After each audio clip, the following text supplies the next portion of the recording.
Hoy estamos en nuestra séptima clase de la doctrina bíblica reformada y para los que nos siguen por primera vez, nosotros estamos haciendo un estudio bíblico de la doctrina bíblica reformada, donde nosotros hemos empezado una serie de estudio acerca de la doctrina de Dios y hoy nosotros estamos viendo los atributos de Dios. La semana pasada estuvimos viendo acerca de la omnipresencia de Dios, donde hemos llegado a la conclusión que Dios no se limita ni en tiempo ni en espacio, por lo cual Él puede permanecer en todo lugar de manera completa, no solo en su poder, sino también en su esencia y en su naturaleza. Hoy entonces nos toca mirar un otro atributo que es la omnisciencia de Dios. Seguramente ustedes han escuchado los tres atributos de Dios que empiezan con omni: omnipresente, omnisciente y omnipotente. La palabra omni significa todo. Por ejemplo, uno de los ejemplos más fáciles que nosotros podemos encontrar en nuestra vida cotidiana, seguramente ustedes han escuchado esta palabra en el colegio. Muchas veces cuando los alumnos, los niños estudian, creo que ciencias sociales o biología, algo por el estilo, ven la cadena de alimentación donde hablan acerca de los omnívoros, ¿verdad? Los que comen de todo. Entonces ahí es donde nosotros podemos ver la palabra omni, que se emplea también en las palabras comunes así que aprendemos en el colegio. Pero cuando se emplea en Dios, en los atributos de Dios, podemos nosotros entender como el todo, ¿no? Que Dios es todo presente, todo conoce y es todopoderoso. Sin embargo, esta palabra todo, ¿no? Creo que no queda tan lleno, ¿no? Tan completo. Entonces, más que el todo, creo que sería aplicable utilizar esta expresión, la perfección, ¿sí? Él es presente en su perfección, en todo lugar, perfectamente, en su esencia, en su naturaleza, en su poder, perfectamente en todo lugar simultáneamente. Y la omnisciencia de Dios es perfecta, no podemos decir que es toda solamente, sino es perfecta. Y la omnipotencia también es perfecta. La potencia de Dios es mucho más de lo que nosotros podemos imaginar, porque Él es la potencia, Él es el todopoderoso, Él es el perfecto. Entonces, nosotros tenemos que entender la omnisciencia de Dios como esa ciencia, el conocimiento perfecto que Él tiene. Cuando estuve en Perú, tuve la oportunidad de dictar unas clases de teología sistemática, especialmente la doctrina de Dios. Y estuve utilizando, me dieron a utilizar el texto de Wayne Grudem, que es un teólogo muy famoso, un teólogo conocido, contemporáneo nuestro, y que él realmente lo expresa muy fácil. Me gusta la manera que él expresa. Sin embargo, hay cosas así que no estoy de acuerdo. Pero veamos una parte que él emplea, donde explica acerca de los atributos de Dios, pero que no estoy del todo satisfecho. Él dice de esta manera: al reflexionar, estamos hablando acerca de la diferencia entre los atributos comunicables e incomunicables de Dios. Él dice, al reflexionar un poco más, nos damos cuenta de que esta distinción, aunque útil, no es perfecta. Esto se debe a que no hay atributo de Dios que sea completamente comunicable y no hay atributo de Dios que sea completamente incomunicable. Bueno, ustedes sacarán su propia conclusión, pero en mi caso yo no estoy de acuerdo con todo esto. ¿Por qué? Porque para mí hay atributos de Dios que son netamente aplicables para Dios, que le pertenecen a Dios solamente, y hay atributos que son comunicables con el hombre. Por ejemplo, la omnipresencia, la omnipotencia y la omnisciencia es solamente aplicable para Dios, de lo que yo saco mis conclusiones. Sin embargo, Grudem está posicionando la omnisciencia en un atributo comunicable con el hombre. Simplemente hago esta referencia para que ustedes sepan de que hay diferencia entre los teólogos de cómo ver o desde qué perspectiva ver e interpretar los atributos de Dios. ¿Sí? Pero no vamos a entrar en un debate ahora porque no tenemos mucho tiempo y tampoco sería el lugar para hacer un debate abiertamente. Así que, sin hablar más de ello, vamos a ir un poco a la definición que Grudem da acerca de la omnisciencia de Dios. Y cito parte de su texto. Él dice: el conocimiento de Dios se puede definir como sigue.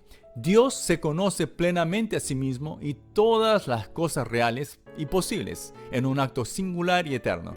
Nuevamente repito su definición. El conocimiento de Dios se puede definir como sigue.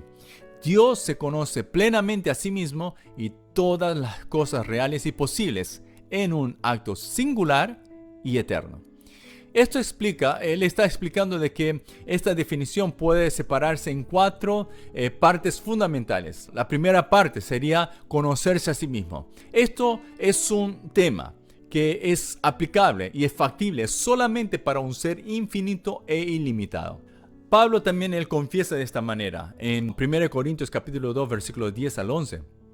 Él dice así: ahora bien, Dios nos ha revelado esto por medio de su Espíritu, pues el Espíritu lo examina todo, hasta las profundidades de Dios.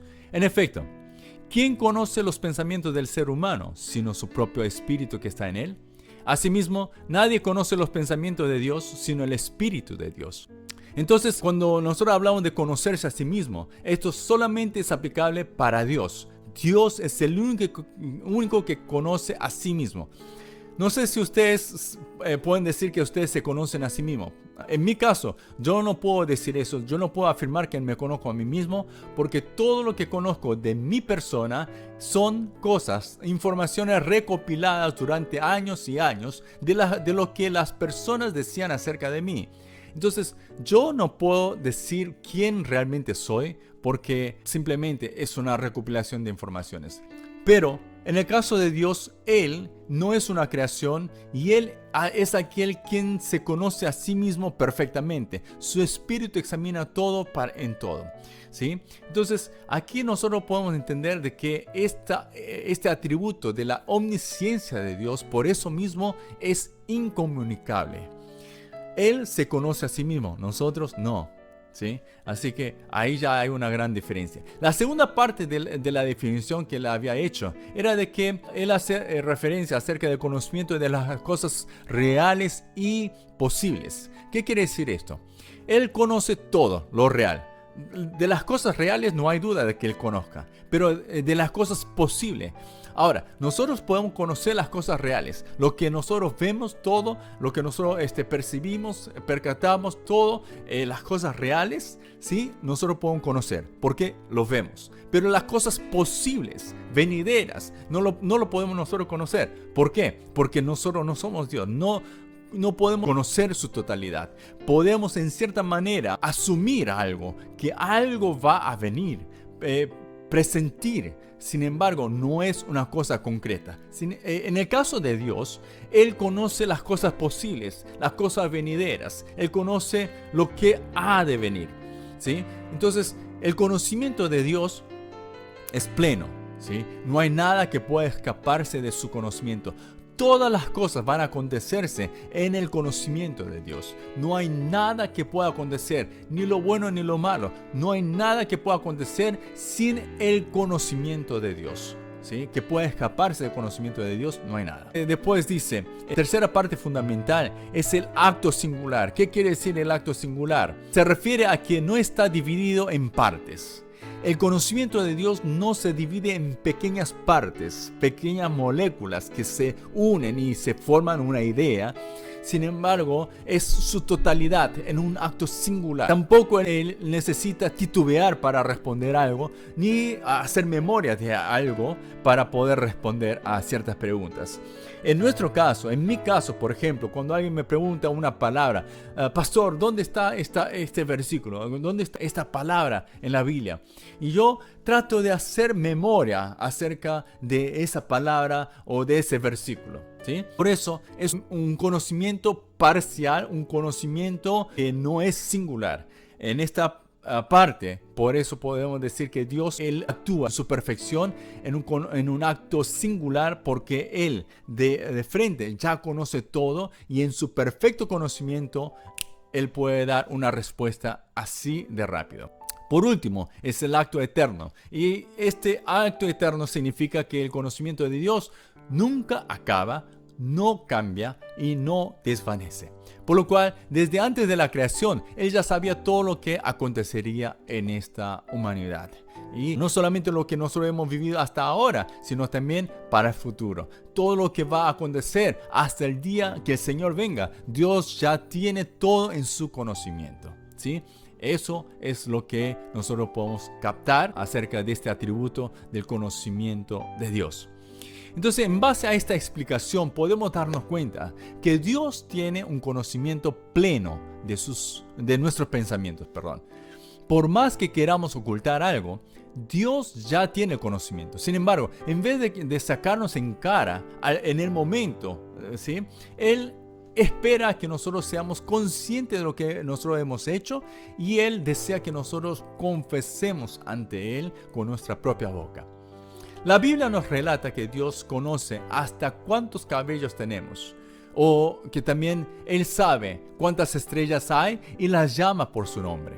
Además, también podemos ver de cómo Dios ha predicho las cosas. Por ejemplo, todas las profecías del Antiguo Testamento se han cumplido en su tiempo y se han hecho conforme a su voluntad, así como Él la había predestinado. En el libro de Daniel capítulo 2, por ejemplo, nosotros podemos ver un acto, ¿no?, de parte de Dios, donde Él da un sueño a Nabucodonosor, y ese sueño de Nabucodonosor lo descifra Daniel. Y con ese descifrar hace conocer lo que habría de venir en los próximos reinados, acerca de la historia mundial, lo que acontecería en la historia mundial. Dios ya había predicho eso, y así no fue realizado.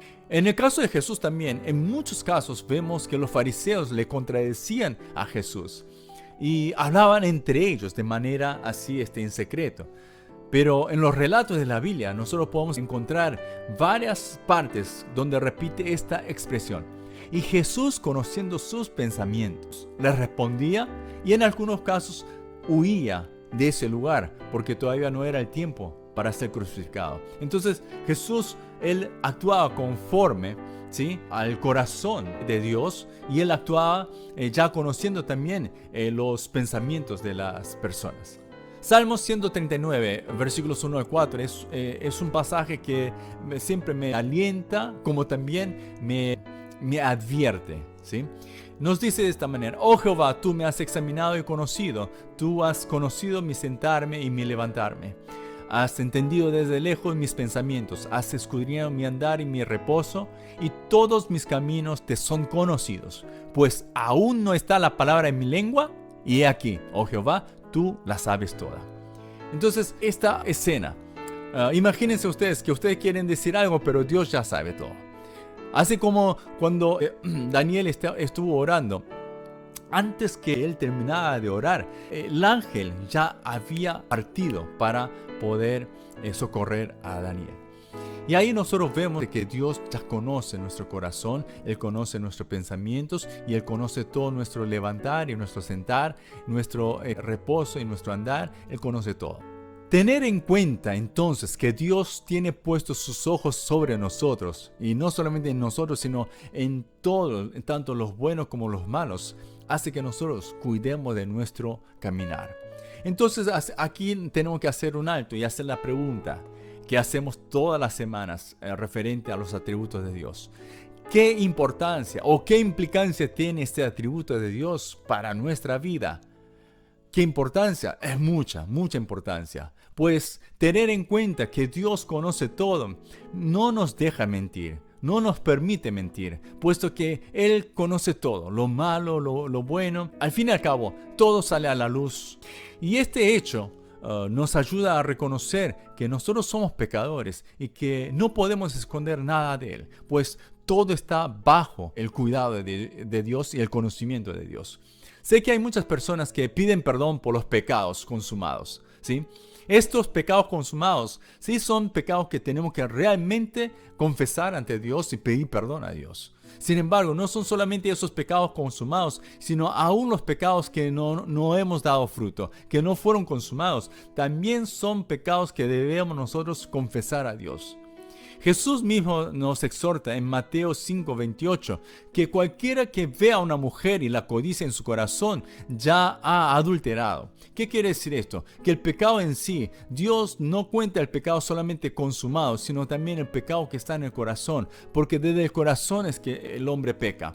Así como Jeremías 17:9 nos está diciendo que el corazón del hombre es más corrupto y perverso que cualquier otra creación, ¿sí? ¿Y quién la puede conocer? Así mismo es nuestro corazón, así de peligroso, de corrupto, perverso, un corazón sucio, ¿sí? Si es que nosotros no tenemos en cuenta que Dios conoce todo, nosotros siempre vamos a estar caminando en pecado.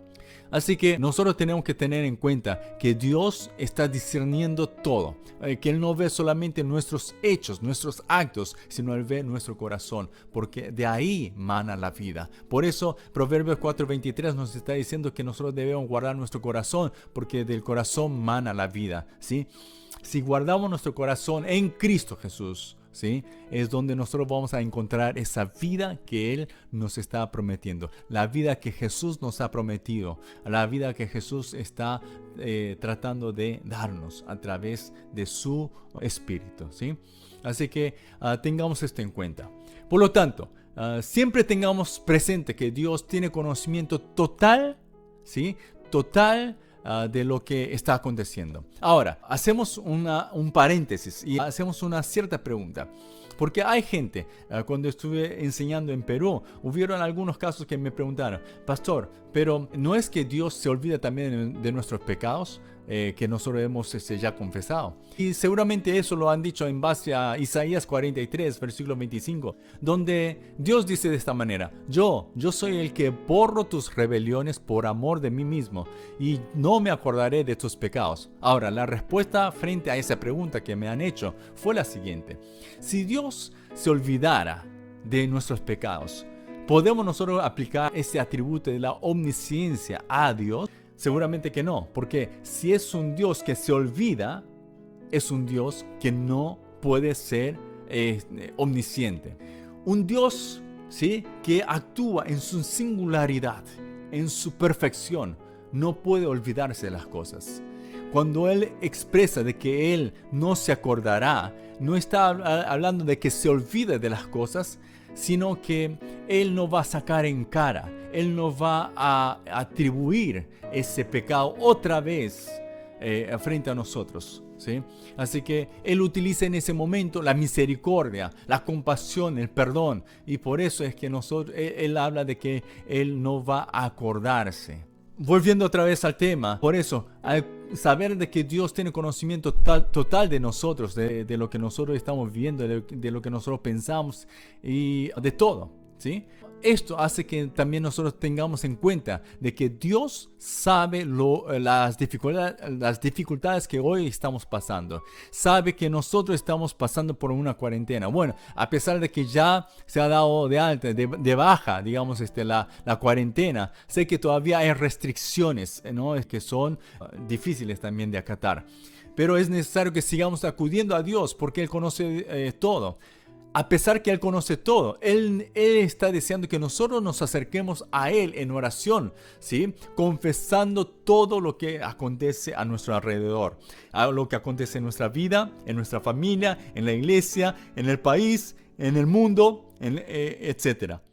Sí, en fin, Él desea que nosotros podamos acercarnos a Él en oración. Si sigamos meditando en este atributo de la omnisciencia de Dios y veamos qué cambios puede traer en nuestra vida cotidiana. Vamos a una pausa. A nuestro regreso estaremos recibiendo la palabra de parte del pastor Artemio Rivera, quien está pastoreando la iglesia presbiteriana Vida Eterna en el distrito Mi Perú, en Ventanilla. Este pastor Artemio también ya nos ha compartido la palabra y esta es su segunda vez que nos está acompañando y participando de nuestro programa Tiempo Reformado. Así que le agradecemos, pastor Artemio Rivera, por traernos una palabra que va a bendecir nuestras vidas. Y yo me despido de ustedes esperando volvernos a encontrarnos el sábado que viene en este mismo horario, en la misma frecuencia AM 640, Radio del Pacífico, emisora evangélica de todos y para todos. Que Dios me los bendiga.